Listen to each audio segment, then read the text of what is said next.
বেসরকারি বিশ্ববিদ্যালয়ের কিছু ছাত্রের জঙ্গিবাদী কর্মকাণ্ডে জড়ানোর দায় এড়াতে পারে না কর্তৃপক্ষ ও শিক্ষকরা, অভিমত বিশেষজ্ঞদের।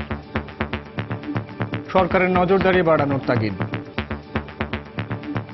বিশ্ববিদ্যালয়ের পাঠ্যক্রম, বিশ্ববিদ্যালয়ে যারা শিক্ষক তাদের মধ্যে অনেক ত্রুটি বিচ্যুতি আছে বলেই জঙ্গিবাদের কারখানা হয়ে উঠছে বেসরকারি বিশ্ববিদ্যালয়গুলো। যথেষ্ট গুরুত্ব দিয়ে বিষয়টি বিবেচনা করা দরকার। তো যে বিশ্ববিদ্যালয়টা হয়নি তারা নিয়ন্ত্রণ করার চেষ্টা করেছে কিনা সেটা দেখা দরকার। দেখছিলেন বিশেষ শিরোনাম। দুপুরের সময় সঙ্গে আছি আমি তানজিম মুনিয়াত এবং আমি সাইফুল রুদ্র। এবার অন্যান্য শীর্ষ সংবাদ। ঢাকায় বিভিন্ন দেশের কূটনীতিকদের সঙ্গে নিশা দেশাইয়ের বৈঠক, গুলশানে হোলি আর্টিজান পরিদর্শন। দুপুরের পর প্রধানমন্ত্রী ও স্বরাষ্ট্রমন্ত্রীর বৈঠক। পিস টিভির সম্প্রচার বন্ধের আদেশ তথ্য মন্ত্রণালয়ের। ডাউনলিংকের শর্ত ভঙ্গ করায় অনুমতি বাতিল করে প্রজ্ঞাপন জারি। মানবতা বিরোধী অপরাধ মামলায় ময়মনসিংহের এমপি এম এ হান্নান ও তার ছেলে রফিক সাজ্জাদ সহ ৮ জনের বিরুদ্ধে তদন্ত প্রতিবেদন চূড়ান্ত, হত্যা সহ ৫টি অভিযোগ। আবাসিক এলাকা থেকে বাণিজ্যিক স্থাপনা সরানোর সরকারি সিদ্ধান্ত বাস্তবায়নযোগ্য নয় দাবি ভবন ব্যবহারকারীদের। প্রাথমিক কাজ শুরু হয়েছে জানালেন সংশ্লিষ্টরা। এবং কুড়িগ্রাম ও লালমনিরহাট সহ বিলুপ্ত ১১১টি ছিটমহল বাসিন্দাদের ভোটার তালিকায় অন্তর্ভুক্তির কাজ শুরু, আনন্দে উচ্ছ্বসিত বাসিন্দারা।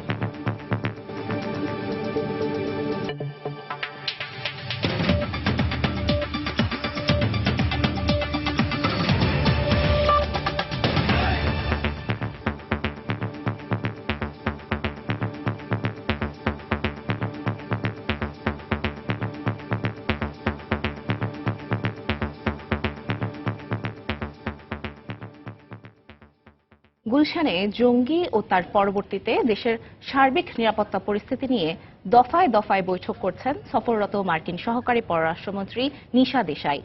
ঢাকা ছাড়ার আগে প্রধানমন্ত্রী ও স্বরাষ্ট্রমন্ত্রীর সাথেও বৈঠক করার কথা রয়েছে তার। এছাড়া সকালে গুলশানে হামলাস্থল হোলি আর্টিজানও পরিদর্শন করেছেন নিশা দেশাই।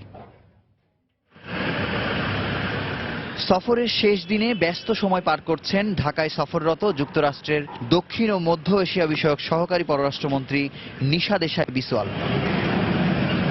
দিনের শুরুতেই মার্কিন রাষ্ট্রদূত মার্শিয়া ব্লুম বার্নিকাটের গুলশানের বাসভবনে অস্ট্রেলিয়া, যুক্তরাজ্য ও কানাডার কূটনীতিকদের সাথে বৈঠক করেন নিশা দেশাই। বৈঠকে দেশে জঙ্গি হামলা পরবর্তী আইন শৃঙ্খলা পরিস্থিতি ও সার্বিক নিরাপত্তার বিষয়ে আলোচনা হয়েছে বলে কয়েকটি সূত্রে জানা গেছে। বৈঠকের পরেই নিশা দেশাই গুলশানে হামলাস্থল হোলি আর্টিজানের উদ্দেশ্যে রওনা দেন। সেখানে রাষ্ট্রদূতকে সাথে নিয়ে ঘটনাস্থল পরিদর্শন করেন। এরপর তেজগাঁওয়ে প্রধানমন্ত্রীর কার্যালয়ে যান। সেখানে ভারপ্রাপ্ত ব্রিটিশ হাই কমিশনারের উপস্থিতিতে প্রধানমন্ত্রীর নিরাপত্তা বিষয়ক উপদেষ্টা তারেক রহমান সিদ্দিকীর সাথে বৈঠক করেন তিনি। দুপুরের পর স্বরাষ্ট্র মন্ত্রণালয়ে স্বরাষ্ট্রমন্ত্রীর সাথে ও বিকেলে প্রধানমন্ত্রীর সাথে বৈঠকের কথা রয়েছে তার। মুজাহিদ শুভ, সময় সংবাদ, ঢাকা। এই মুহূর্তে প্রধানমন্ত্রীর কার্যালয়ের সামনে আছেন রিপোর্টার মাহমুদ রাকিব। বিস্তারিত জানতে আমরা সরাসরি চলে যাচ্ছি তার কাছে। রাকিব। হ্যাঁ রুদ্র, আপনি জানান যে সকাল থেকে আমরা জানাচ্ছিলাম আপনাকে মার্কিন মধ্য দক্ষিণ এশিয়া বিষয়ক যে মার্কিন সহকারী পররাষ্ট্রমন্ত্রী রয়েছে নিশা দেশাই বাংলাদেশ সফরের আজকের বিভিন্ন কর্মসূচি সম্পর্কে। তো এই মুহূর্তে নিশা দেশাই এবং বাংলাদেশে নিযুক্ত যে মার্কিন রাষ্ট্রদূত রয়েছেন মার্শিয়া বার্নিকাট, তারা এই মুহূর্তে রয়েছে মাননীয় প্রধানমন্ত্রীর কার্যালয়ে। আমরা তার সামনে যাচ্ছি, আপনি দেখছেন যে আমরা সেখানে আছি। এবং আমি যদি আপনাকে জানিয়ে দিই যে এখানে দুপুর 12টার কিছু আগে একটি বৈঠক শুরু হয়েছে।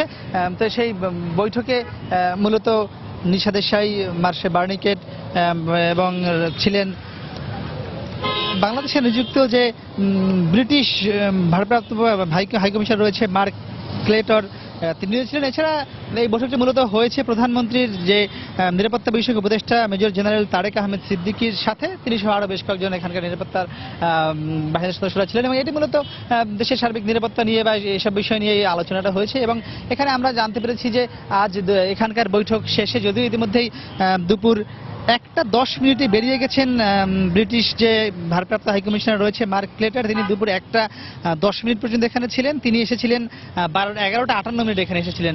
এবং এখানে মূলত ইউএসএ যে অ্যাম্বাসেডর রয়েছে নিশা দেশাই, তারা এসেছিলেন আজ দুপুর 11:45 এখানে এসেছিলেন। তো সেই বৈঠকটি হওয়ার পর এখন মূলত এখানে মার্শে বার্নিকেট এবং নিশাদ এশাই রয়েছে এবং তারা এখান থেকে হয়তো কিছুক্ষণের মধ্যেই বেরিয়ে যাওয়ার কথা রয়েছে, কারণ আপনি জানেন যে আজ দুপুর 3টে নাগাদ স্বরাষ্ট্র মন্ত্রণালয়ে তাদের একটি বৈঠক রয়েছে এবং এরপর আপনি জানেন যে সন্ধ্যায় সর্বশেষ যে বৈঠকটি রয়েছে বা মাননীয় প্রধানমন্ত্রী শেখ হাসিনার সাথে সে বৈঠকেও কিন্তু নিশাদ এশাই এবং আপনি জানেন যে মার্শে বার্নিকেট তারা সেই বৈঠকে অংশগ্রহণ করবেন।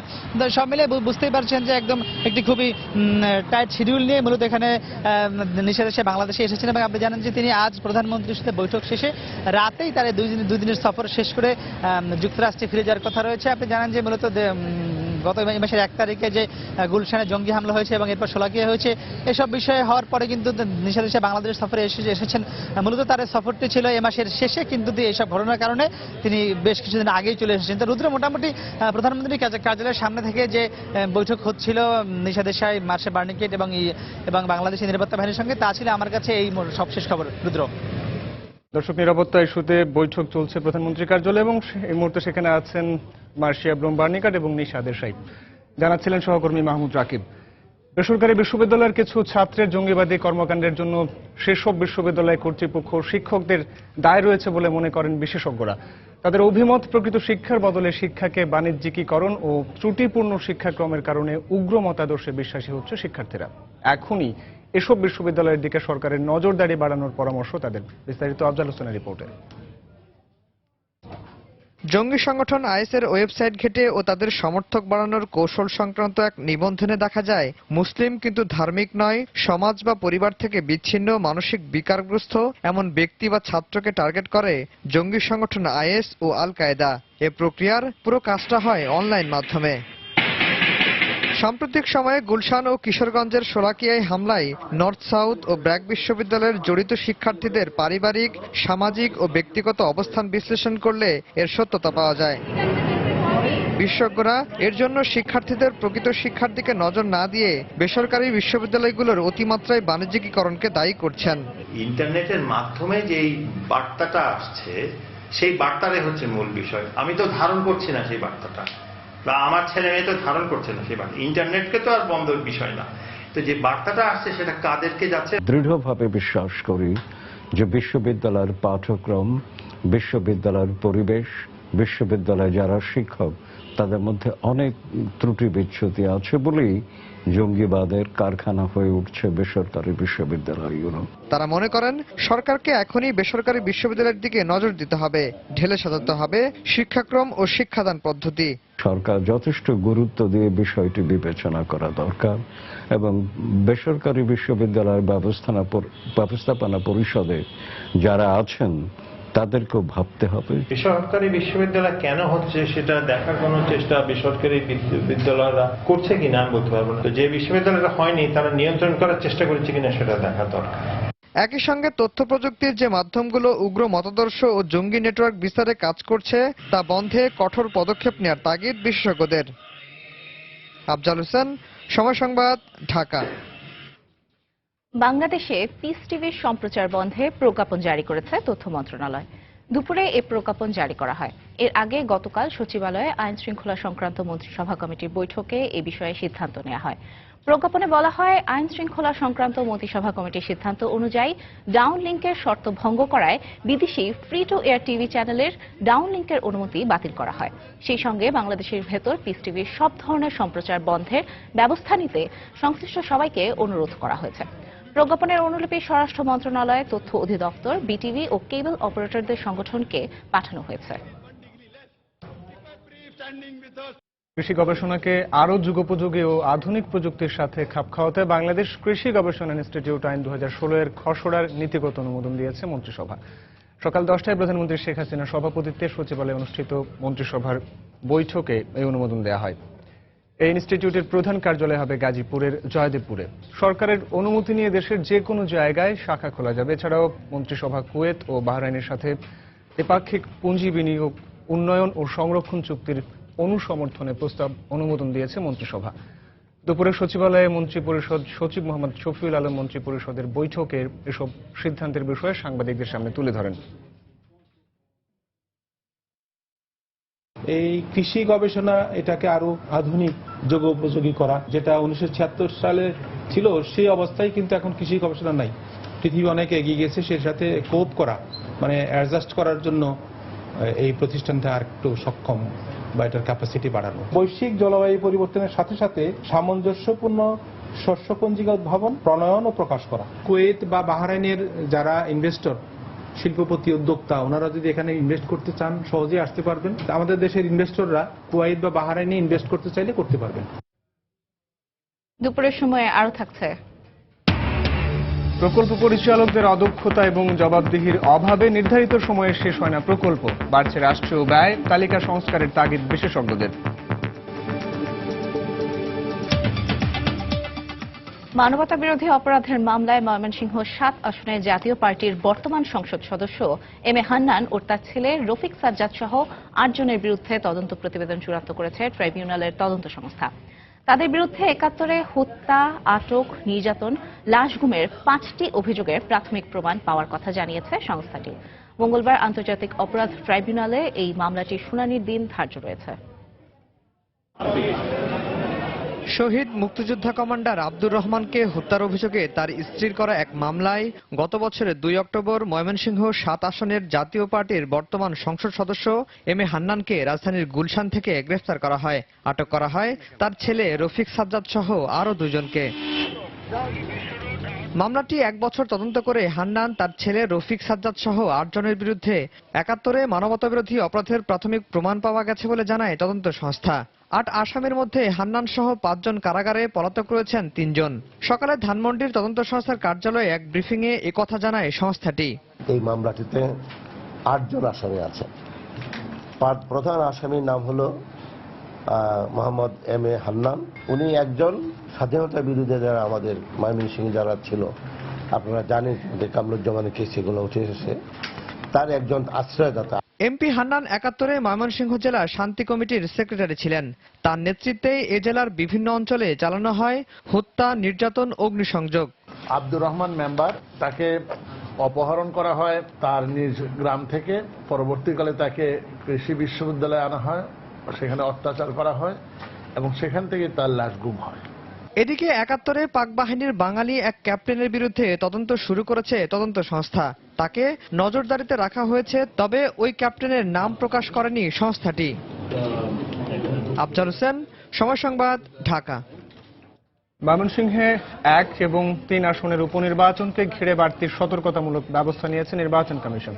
দুপুরে রাজধানীর আগারগাঁওয়ে নির্বাচন কমিশন সচিবালয়ে সাংবাদিকদের প্রশ্নের জবাবে একথা বলেন প্রধান নির্বাচন কমিশনার কাজী রকিবউদ্দিন আহমদ। এটা তো খুব সংবেদনশীল একটা পরিস্থিতি, তবে আমাদের ইন্টেলিজেন্স এজেন্সিরা জানিয়েছেন তারা খুব তৎপর আছেন এবং তাদেরকে আমিও সতর্ক করে দিয়েছি যে ঘটনা ঘটে যাওয়ার পরে আমার খবরের কাগজ আছে, সেখানে আমরা জানতে পারবো। ঘটনার আগে আমাকে জানাতে হবে আপনাদেরকে, সাফিসিয়েন্ট আগে, যাতে আমরা ব্যবস্থা নিতে পারি। কাজেই আমরা আশা করছি সেরকম কোনো পরিস্থিতি হবে না এবং পরিস্থিতি হলে আইন শৃঙ্খলা বাহিনী এটা সুন্দরভাবে মোকাবেলা করতে পারবেন। বাংলাদেশকে কুক্ষিগত করার ষড়যন্ত্র চলছে বলে মন্তব্য করেছেন বিএনপির স্থায়ী কমিটির সদস্য আ.স.ম হান্নান শাহ। তিনি বলেন, গুলশান হামলার পর ওই ষড়যন্ত্র বাস্তবায়নের জন্য প্রতিবেশী দেশ থেকে বিস্ফোরক বিশেষজ্ঞদের পরিচয়ে লোক আসছে। দুপুরে রাজধানীর ফটো জার্নালিস্ট অ্যাসোসিয়েশন মিলনায়তনে জাতীয় গণতান্ত্রিক পার্টি জাগপা আয়োজিত আলোচনা অনুষ্ঠানে তিনি এই মন্তব্য করেন। অনেকে আমাকে প্রশ্ন করেন যে ভারত তো সিকিমের মতো একটা দেশকে হজম করে ফেললো, বাংলাদেশকে হজম করতে তাদের বেশি সময় লাগবে না। অবশ্য বাংলাদেশকে রাজনৈতিকভাবে, অর্থনৈতিকভাবে এবং পররাষ্ট্র নীতির মাধ্যমে হজম করার একটা প্রক্রিয়া অলরেডি শুরু হয়েছে। গুলি হলো .22 রাইফেল থেকে, মারা হলো হ্যান্ড গ্রেনেড। এখানে এক্সপ্লোসিভ কোথায় পেল আমার দেশ, এক্সপ্লোসিভ কোথায় পেল ভারত? ভাইয়েরা, এটা এক্সপ্লোসিভের লোক আসছে বলে আমি বিশ্বাস করি না, অন্য লোক এসেছে পরিকল্পনা করার জন্য বলেই আমরা সন্দেহ করছি।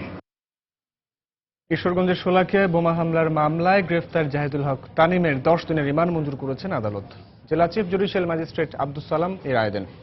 সকালে নিরাপত্তার মধ্য দিয়ে তানিমকে আদালতে হাজির করা হয়। এ সময় পুলিশ তার 10 দিনের রিমান্ড আবেদন করলে বিচারক তা মঞ্জুর করেন। গত বৃহস্পতিবার শোলাকিয়া ঈদগাহের 1 কিলোমিটার দূরে বোমা হামলা চালায় সন্ত্রাসীরা। এ সময় 2 পুলিশ কনস্টেবল, 1 নারী ও 1 হামলাকারী নিহত হয়। এই ঘটনায় 4 জনকে আটক করা হয়।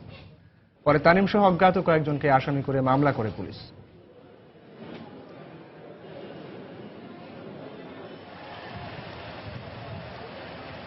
বিজ্ঞ সিজিএম কোর্টে আসামি জাহিদুল ইসলামকে উপস্থাপন করেন এবং বিজ্ঞ আদালত তাকে 10 দিনের রিমান্ড মঞ্জুর করেন এবং অপর আসামি ময়মনসিংহ চিকিৎসাধীন আছেন। মেহেরপুরে পরিত্যক্ত অবস্থায় 3টি হাতবোমা ও পূর্ব বাংলা কমিউনিস্ট পার্টির বেশ কিছু লিফলেট উদ্ধার করেছে পুলিশ। সকালে জেলা আইনজীবী ভবনের সামনে থেকে এসব উদ্ধার করা হয়। পুলিশ জানায়, আইনজীবীরা অফিসে প্রবেশের সময় সিঁড়ির নিচে বোমা সদৃশ বস্তু দেখতে পেয়ে পুলিশকে খবর দেয়। পুলিশ গিয়ে ঘটনাস্থল থেকে 3টি বোমা ও পূর্ব বাংলা কমিউনিস্ট পার্টির 100 লিফলেট উদ্ধার করে। তবে এ ব্যাপারে ক্যামেরার সামনে কথা বলতে রাজি হয়নি পুলিশ।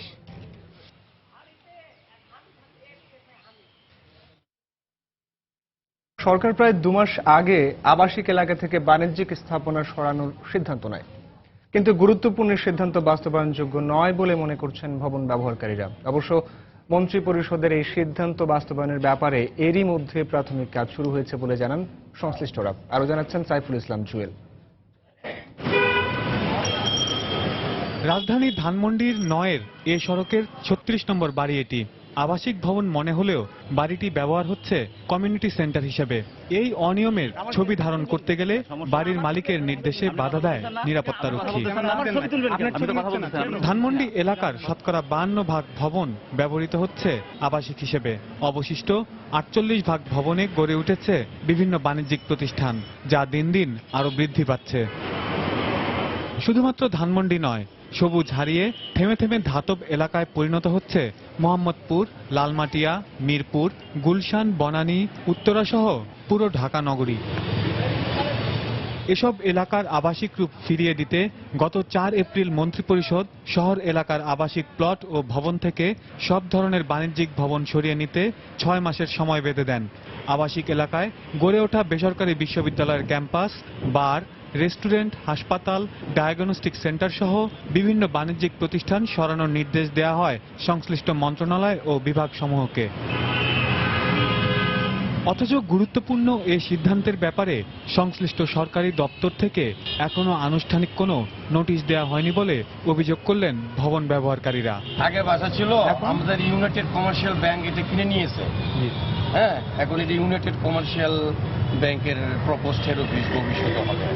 বারবার এর আগেও এরকম হয়েছে, তো এবার যে যদি এটা ফাইনালি তারা করতে যায়, তো ওইভাবে করতে গেলেও কি এটা হবে? সেটা সবাই চালাইছে, সবাই চালাবে, কেউ না করতে পারবে না, আর কেউ উঠাইতেও ওই রকম ভাবে যদি সরকার উদ্যোগ নিলেও দেখা যাবে কিছু না কিছু দিয়ে সেটাকে বন্ধ করা রাখছে।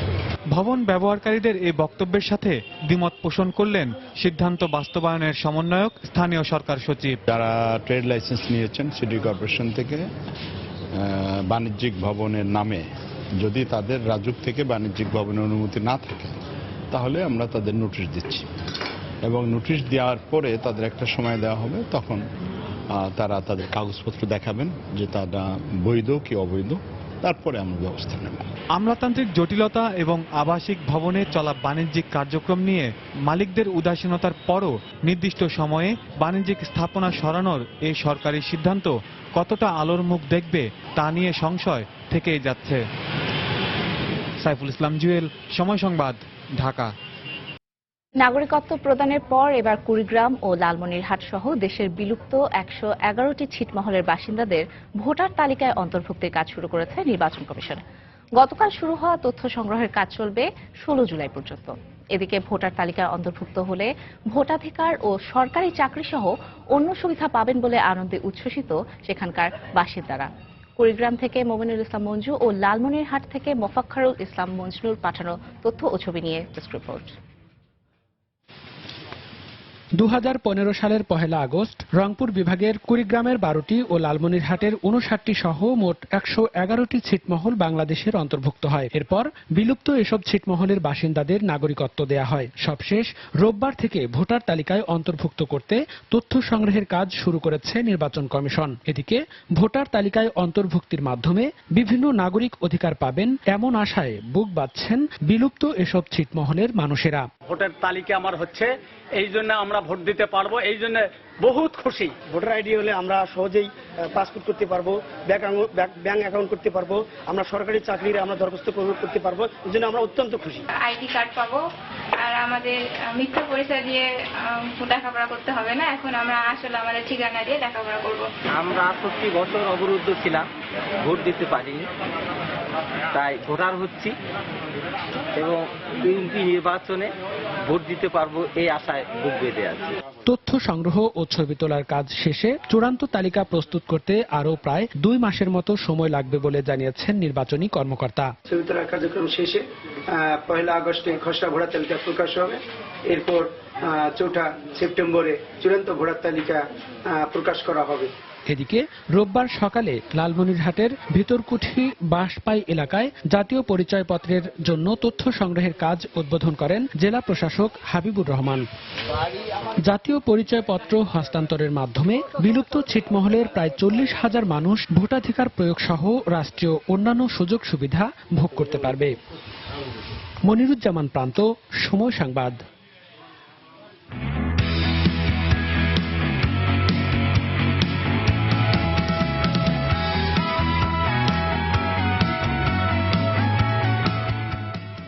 ক্রিকেটের খবর।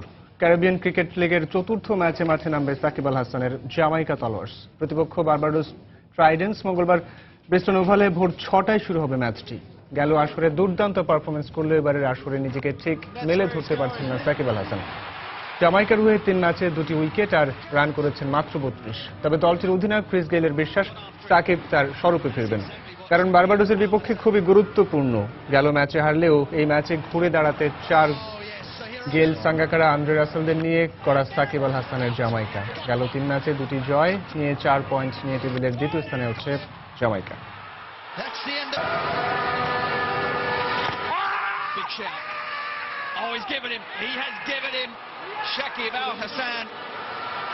এবারের ঈদ যাত্রা অন্যান্য যে কোনো বারের চেয়ে নির্বিঘ্ন হয়েছে বলে দাবি করেছেন সড়ক পরিবহন ও সেতুমন্ত্রী ওবায়দুল কাদের।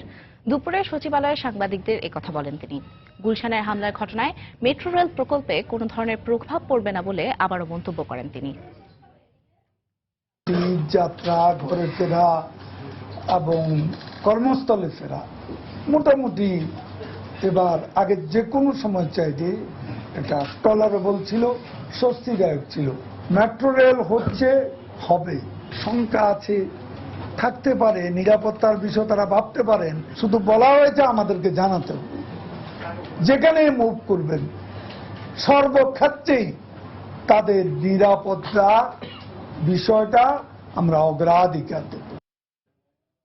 প্রকল্প পরিচালকদের অদক্ষতা এবং যথাযথ জবাবদিহির অভাবে নির্ধারিত সময়ে প্রকল্প শেষ না হওয়ায় প্রতিনিয়ত বাড়ছে রাষ্ট্রীয় ব্যয়। বিশেষজ্ঞরা বলছেন, প্রকল্প পরিচালক নিয়োগ প্রক্রিয়ায় সংস্কারের পাশাপাশি সরকারের উচিত গুরুত্ব বিচার করে প্রকল্প তালিকা সংস্কার করা। আর পরিকল্পনা মন্ত্রী বলছেন, বর্তমান সক্ষমতা নিয়েই বড় অঙ্কের এডিপি বাস্তবায়ন সম্ভব। আরো জানাচ্ছেন মোস্তফা মাহবুব। রাজধানী ঢাকার চারপাশের নদীগুলো পুনরুদ্ধার করে স্বাভাবিক পরিবেশ ফিরিয়ে আনতে 2010 সালের এপ্রিলে 945 কোটি টাকা প্রাক্কলিত ব্যয় ধরে একটি প্রকল্পের অনুমোদন দেয়া হয়। ডিসেম্বর 2013 সালে প্রকল্পটি শেষ হওয়ার কথা থাকলেও বরাদ্দ না বাড়িয়ে কয়েক দফা সময় বাড়ানোর পরও নির্ধারিত সময়ে বাস্তবায়ন করা যায়নি প্রকল্পটি। সবশেষ চলতি বছরের জুন মাসে প্রাক্কলিত ব্যয় 1125 কোটি টাকা পুনর্নির্ধারণ করে প্রকল্পটির সময় আবারও বাড়ানো হয়। অর্থনীতি বিশ্লেষকরা বলছেন, এভাবেই নির্ধারিত সময়ে প্রকল্প শেষ না হওয়ায় প্রতিনিয়ত অপচয় হচ্ছে জনগণের টাকা। বছর শেষে আমরা যেভাবে দেখছি যে প্রকল্পগুলো কোয়ালিটিহীনভাবে বাস্তবায়নের যে একটা চেষ্টা করা হচ্ছে তাতে বোঝা যায় যে যত সংখ্যক প্রকল্প তার বাস্তবায়নের মতো সক্ষমতা আমাদের নেই। আইএমইডি যেসব প্রকল্প মূল্যায়ন করে যেসব প্রকল্পে ভীষণ রকম দুর্বলতা পান সেখানে পিডি বা সেটার সাথে জড়িত কন্ট্রাক্টর বা অন্যদের ক্ষেত্রে কি ব্যবস্থা নেওয়া হয়েছিল এগুলো সাধারণ মানুষের এখন জানার সময় এসেছে। পরিসংখ্যান বলছে 2011-12 অর্থ বছরে সংশোধিত এডিপির আকার ছিল 41,000 কোটি টাকারও বেশি, যা চলতি অর্থ বছরে 83,000 কোটি টাকা বেড়ে দাঁড়িয়েছে 1,23,000 কোটি টাকায়। কিন্তু এ সময়ে প্রকল্প বাস্তবায়নের সক্ষমতা খুব একটা বাড়েনি। তবে পরিকল্পনা মন্ত্রী বলছেন সংস্কার কার্যক্রম চলমান রয়েছে। যদি বাস্তবায়ন করতে না পারবো তাহলে আমরা প্রকল্প হাতেই নিব না। আগে 7বার 8বার করে একটা প্রকল্প এক্সটেনশনের জন্য আসতো, এখন কোনো প্রজেক্টে আর 3বারের বেশি রিভিশন নাই, ব্যবস্থা নাই। একজন পিডি কোনদিন 2টা প্রকল্প দেখতে পারবেন না। আগে একজন 15-20টা প্রকল্প দেখাশোনা করতে পারতেন। প্রয়োজনে বিদেশ থেকেও আমরা প্রজেক্ট ডাইরেক্টর নিয়ে আসতে পারবো। এগুলো যদি আমরা বাস্তবায়ন করতে পারি তাহলে আমি মনে করি 1,23,000 কোটি টাকা বাস্তবায়ন এটা কঠিন কাজ হবে না। 2015-16 অর্থ বছরে 250টি উন্নয়ন প্রকল্পের কাজ শেষ হয়েছে উল্লেখ করে মন্ত্রী জানান চলতি অর্থ বছরে 350টি প্রকল্পের কাজ শেষ করা হবে। তো প্রজেক্ট অ্যাসিস্ট্যান্স গুলো ইয়ারডিকে নিয়ে আমি নিজে এটা আমি দেখব। মুস্তফা মাহবুব, সময় সংবাদ, ঢাকা। সুষ্ঠু পরিকল্পনা ও পৃষ্ঠপোষকতার অভাবে খুঁড়িয়ে খুঁড়িয়ে চলছে পটুয়াখালীর বেসিক শিল্পনগরী। অনুন্নত যোগাযোগ ব্যবস্থা ও অবকাঠামোগত সুবিধা না থাকায় ব্যাহত হচ্ছে উৎপাদন কার্যক্রম। সমস্যার কথা স্বীকার করে শিগগিরই তা কাটিয়ে ওঠা সম্ভব বলে জানিয়েছে কর্তৃপক্ষ। মনির হোসেন বাদলের তথ্য ও সুজন দামের ছবি নিয়ে ডেস্ক রিপোর্ট।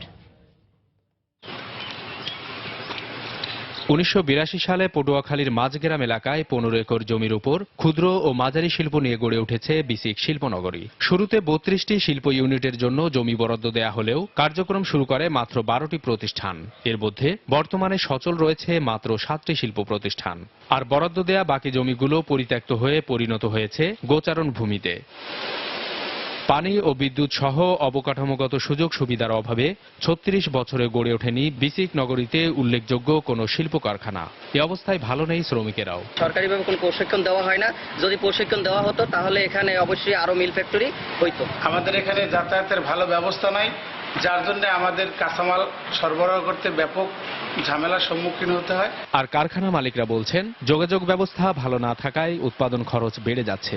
শিল্প প্রতিষ্ঠান পরিচালনার জন্য বিদ্যুৎ লাইন, পানির ব্যবস্থা, ড্রেনেজ ব্যবস্থা এগুলো খুবই খারাপ অবস্থায় আছে এবং ঘাট না থাকায় ঢাকা থেকে মাল পরিবহনের ব্যাপারে আমাদের অনেক খরচ বেশি পড়ে যায়। তবে সমস্যার কথা স্বীকার করে শিগগিরই তা কাটিয়ে ওঠা সম্ভব বলে জানালেন বিসিকের এই কর্মকর্তা।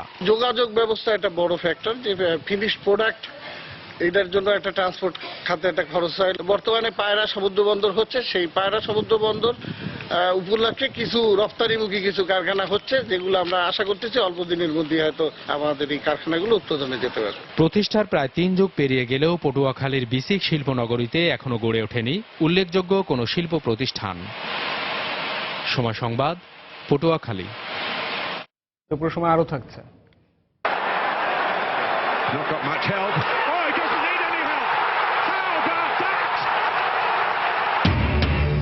ইতিহাস গড়ল ক্রিস্টিয়ানো রোনালদোর পর্তুগাল। স্বাগতিক ফ্রান্সকে 1-0 গোলে হারিয়ে প্রথমবারের মতো ইউরো শিরোপা জয়। পর্যটন নগরী কক্সবাজারে ঢল নেমেছে পর্যটকের। আনন্দ আর হৈহুল্লোড়ে কাটছে তাদের প্রতিটি মুহূর্ত। তবে পর্যটক আর সংশ্লিষ্ট ব্যবসায়ীদের দাবি, দেশের সাম্প্রতিক সময়ে ঘটে যাওয়া ঘটনার প্রেক্ষিতে কক্সবাজারের নিরাপত্তা ব্যবস্থা পর্যাপ্ত নয়। কিন্তু ট্যুরিস্ট পুলিশ বলছে পর্যটকদের নিরাপত্তার স্বার্থে যথাযথ ব্যবস্থা নেওয়া হয়েছে। সুজাউদ্দিন রুবেলের তথ্য, মোহাম্মদ ফরাজের ছবি নিয়ে ডেস্ক রিপোর্ট। এটি কক্সবাজার সমুদ্র সৈকতের সি ইন পয়েন্টের দৃশ্য, যে পয়েন্ট দিয়ে প্রতিনিয়ত সমুদ্র সৈকতে নামছে হাজার হাজার পর্যটক। কিন্তু সকাল থেকে দুপুর পর্যন্ত এই পয়েন্টে দেখা মেলেনি পর্যটকদের নিরাপত্তায় থাকা কোনো আইন শৃঙ্খলা বাহিনী। একই অবস্থা সৈকতের আরো 6টি পয়েন্টের। সমুদ্র সৈকতের 3 কিলোমিটার এলাকা জুড়ে যেন পর্যটকদের উপচে পড়া ভিড়। পর্যটকদের বাঁধ ভাঙা উচ্ছ্বাসে মেতে উঠেছে পুরো সাগর তীর, কিন্তু সেখানেও নিরাপত্তায় রয়েছে স্বল্প সংখ্যক টুরিস্ট পুলিশ। কক্সবাজার যে টুরিস্ট প্লেস হিসাবে ওইরকম কোনো সিকিউরিটি সিস্টেম আমাদের চোখে পড়েনি। আজকে 2 ঘন্টা ধরে আসছি, এখন একটা পুলিশও দেখিনি। এশিয়া ইউরোপ থেকে এখানে প্রচুর লোক আসে, যারা নিরাপত্তার কারণে ওই পর্যটনটা মার খাচ্ছে। পুলিশের পক্ষে পর্যাপ্ত নিরাপত্তার কথা বলা হলেও পর্যটন সংশ্লিষ্ট ব্যবসায়ীরা তাতে সন্তুষ্ট নন। যতটুকু নিরাপত্তা সরকার প্রশাসনের আছে এতটুকু আমরা পর্যাপ্ত মনে করছি না। যারা যদি ফোন করতে হবে আমরা ব্যবসায় প্রচুর করতে হবে। টুরিস্ট পুলিশ এবং জেলা পুলিশের মধ্যে সমন্বয়হীনতার অভাব আমাদের কাছে পরিলক্ষিত হয়েছে। তবে টুরিস্ট পুলিশের কর্মকর্তা জানালেন, পর্যটকদের নিরাপত্তার স্বার্থে যথাযথ ব্যবস্থা নেওয়া হয়েছে। যেসব পয়েন্টে টুরিস্ট বেশি নামেনি সেসব পয়েন্টে আমরা নিরাপত্তা জোরদার করেছি। লাবণী সুগন্ধা কলাতল 24 ঘন্টায় তো আমাদের ফোর্স থাকছে, সাদা পোশাকের ফোর্স থাকছে। এছাড়া আমরা জেলা পুলিশের সাথে সমন্বয় করে আমরা ট্রাফিক ব্যবস্থাটা নিয়ন্ত্রণ করছি। হোটেল মালিকদের দেয়া তথ্য মতে গত 3 দিনে কক্সবাজার সমুদ্র সৈকতে পর্যটক এসেছে প্রায় 3 লাখেরও বেশি, যাদের নিরাপত্তায় নিয়োজিত রয়েছে মাত্র 126 জন টুরিস্ট পুলিশ। সময় সংবাদ, কক্সবাজার। নরসিংদীর একমাত্র বিনোদন কেন্দ্র ড্রিম হলিডে পার্ক জুড়ে এখন ঈদের আমেজ। ঈদের দিন থেকে সব বয়সী দর্শনার্থীর উপচে পড়া ভিড়ে মুখর থাকছে পার্কটি। কর্তৃপক্ষ জানিয়েছে, ঈদ উপলক্ষে যোগ করা হয়েছে নতুন নতুন রাইড, বর্ণিল সাজে সাজানো হয়েছে পার্কটি, নেওয়া হয়েছে বাড়তি নিরাপত্তা ব্যবস্থা। আশিকুর রহমান পিয়ালের পাঠানো তথ্য ও কাউসার আহমেদের ছবি নিয়ে ডেস্ক রিপোর্ট। ঈদে বর্ণিল সাজে সেজেছে প্রাকৃতিক সৌন্দর্যপূর্ণ গাছগাছালির মনোরম পরিবেশ বেষ্টিত নরসিংদী ড্রিম হলিডে পার্ক। ঈদের দিন থেকেই এই বিনোদন কেন্দ্রে ভিড় করছেন শিশু কিশোর, তরুণ তরুণী সহ সব বয়সের মানুষ। আর ঈদকে উপভোগ্য করতে ড্রিম হলিডে পার্কের ওয়াটার পার্কে নাচে গানে মেতে উঠেছেন দেশের বিভিন্ন প্রান্ত থেকে আসা দর্শনার্থীরা। গানের তালে নেচে যেন ঝরিয়ে নিচ্ছেন সারা বছরের ক্লান্তি।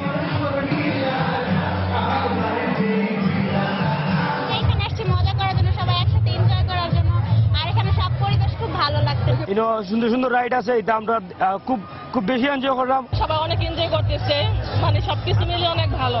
প্রায় 85 বিঘা জমির উপর নির্মিত এই পার্কটিতে রয়েছে নানা আকর্ষণীয় রাইডস। এখানে এলেই দেখা মিলবে হিমালয় পর্বতের সাদৃশ্য ফ্যান্টম হিল। স্বপ্নের পার্কে বসবাস করছে ইতালি থেকে আনা 30টি ভূত। পাশাপাশি রয়েছে cable car, swing by motorcycle, water royal car, 9D 3D, kite ride, bullet train, roller coaster, অত্যাধুনিক সুইমিং পুল, আইচ পাহাড় সহ নানা আকর্ষণীয় রাইডস। রাইডগুলো সুন্দর এবং ওই রকম গ্যাদারিংও কম আছে এখানে। ঈদে দেশের বাড়িতে গিয়েছি, এখন আবার পাঁচগুলো পার্কে এসেছি, এখানে অনেক এনজয় করছি। ঈদের ছুটিতে একটু খোলামেলা জায়গায় বেড়ানোর মাঝে অন্যরকম এক অনুভূতি খুঁজে পেয়েছেন দর্শনার্থীরা। ঢাকার বাইরে এত সুন্দর একটা জায়গা আছে, এটা আমরা কল্পনা করতে পারিনি। পরিবেশটা খুবই ভালো এবং ফ্যামিলি নিয়ে এনজয় করার মতোই জায়গাটা। ঈদ উপলক্ষে নতুন নতুন রাইড সংযোজনের পাশাপাশি অপ্রীতিকর ঘটনা এড়াতে বাড়তি নিরাপত্তা ব্যবস্থা নেওয়া হয়েছে বলে জানালেন পার্ক কর্তৃপক্ষ। যে নিরাপত্তার বিষয়টা আমরা সবচেয়ে বেশি গুরুত্ব দিয়েছি এই বছর। বিদেশি যারা পর্যটক আছেন তাদের মুভমেন্টটা চলাফেরা করার জন্য আমাদের নিজস্ব কিছু বাহিনী আমরা দিয়ে দিই, তাদেরকে তারা ফলো করে। প্রতিদিন সকাল 9টা থেকে রাত 8টা পর্যন্ত খোলা থাকে পার্কটি, আর এতে প্রবেশে লাগে জনপ্রতি 200 টাকা। সময় সংবাদ, নরসিংদী।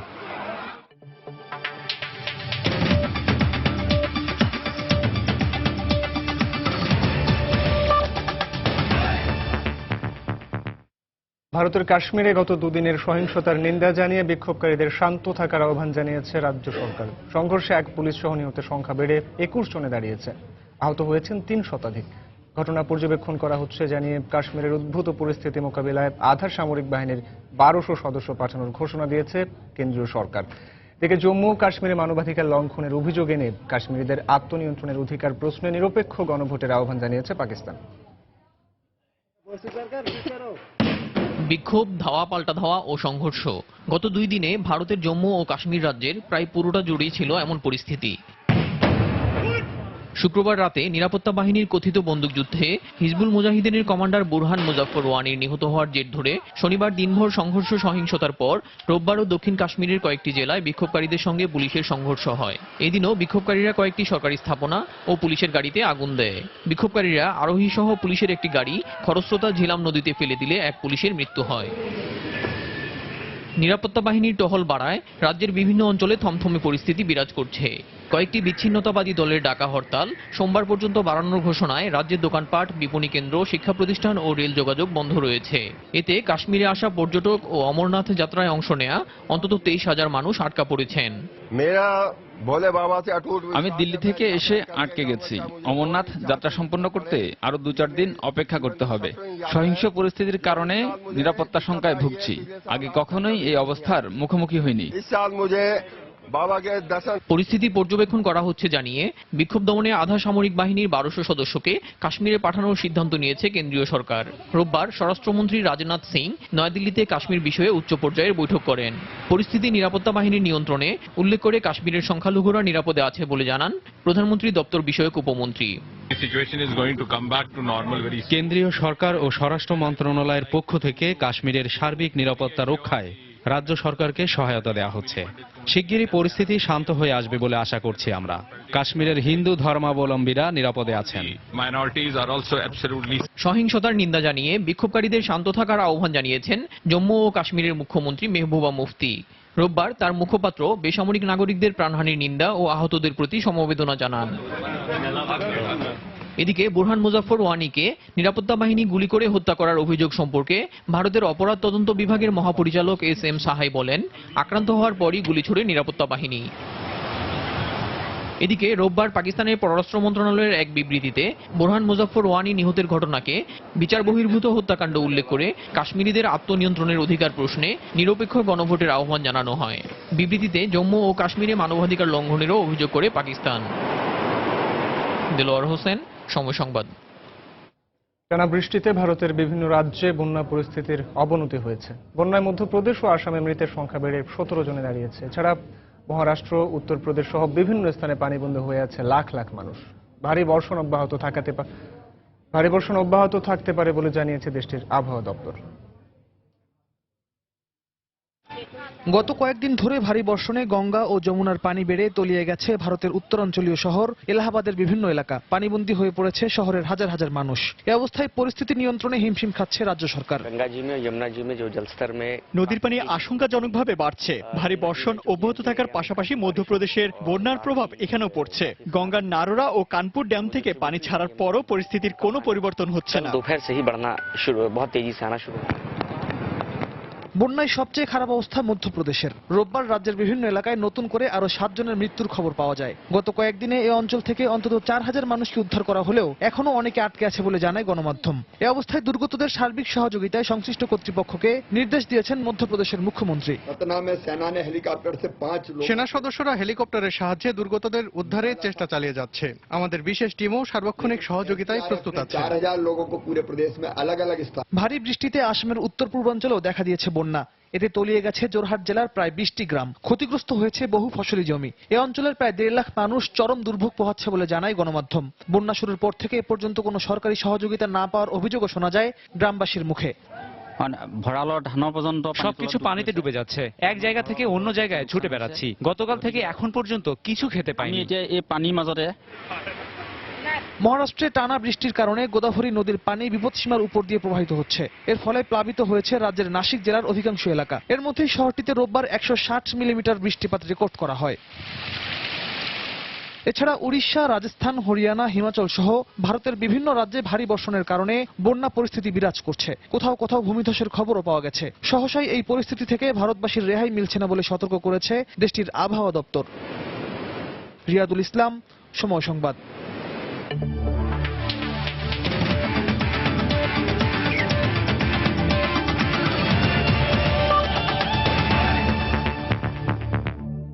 ইতিহাস গড়ল পর্তুগাল। ক্রিশ্চিয়ানো রোনালদো মাত্র 24 মিনিট খেললেও এডারের অতিরিক্ত সময়ের গোলে প্রথমবারের মতো ইউরো জিতে নিল পর্তুগাল।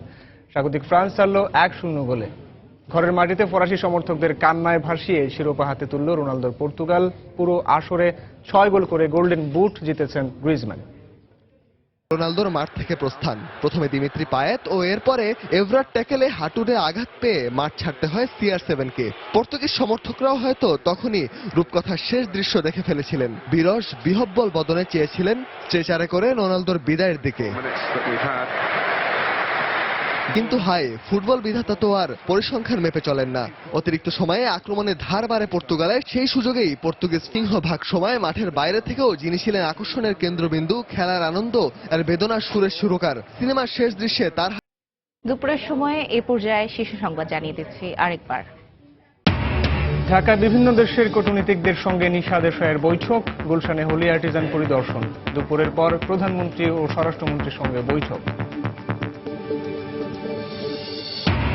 বেসরকারি বিশ্ববিদ্যালয়ের কিছু ছাত্রের জঙ্গিবাদী কর্মকাণ্ডে জড়ানোর দায় এড়াতে পারে না কর্তৃপক্ষ ও শিক্ষকরা, অভিমত বিশেষজ্ঞদের। সরকারি নজরদারি বাড়ানোর তাগিদ। পিস টিভির সম্প্রচার বন্ধের আদেশ তথ্য মন্ত্রণালয়ের। ডাউনলিংকের শর্ত ভঙ্গ করায় অনুমতি বাতিল করে প্রজ্ঞাপন জারি। মানবতা বিরোধী অপরাধ মামলায় ময়মনসিংহের এমপি এম এ হান্নান ও তার ছেলে রফিক সাজ্জাদ সহ 8 জনের বিরুদ্ধে তদন্ত প্রতিবেদন চূড়ান্ত, হত্যা সহ 5টি অভিযোগ।